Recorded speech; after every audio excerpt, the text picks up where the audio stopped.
आज देशाला गरज आहे. जे मणिपूर सारखे प्रकरण होतात तेव्हा आम्हाला 350 वर्षापूर्वीच छत्रपती शिवाजी महाराजांचा स्त्री दृष्टिकोन आठवावा लागतो.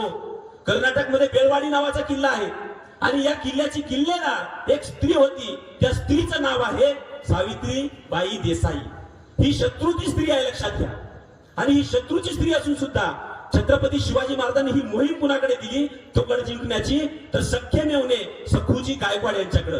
आणि हे सखूजी गायकवाड हे मोहीम घेऊन त्या किल्ल्याकडे निघाले आणि किल्ल्याकडे निघाले आणि हा किल्ला 1 नाही 2 नाही 3 नाही 4 नाही 5 नाही तब्बल 27 दिवस लढावा लागला.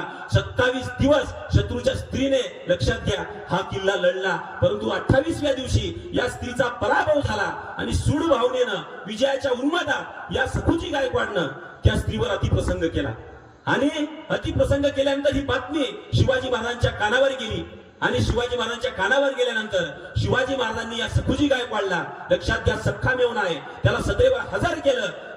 त्याला सदैव हजर केल्यानंतर त्याचे हातपाय छाटले, लक्षात घ्या, चौरंग केला त्याचा. आणि साताऱ्यामध्ये वासोटा नावाचा किल्ला आहे, खूप अडचणीत आहे, जंगलामध्ये तो किल्ला आहे.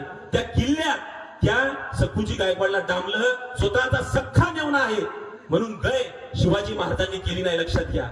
हा आदर्श कुणाचा आहे तर 350 वर्षापूर्वी दिलेल्या छत्रपती शिवाजी महाराजांचा आहे, लक्षात घ्या. तुम्हाला एक उदाहरण सांगतो की शिवरायांचा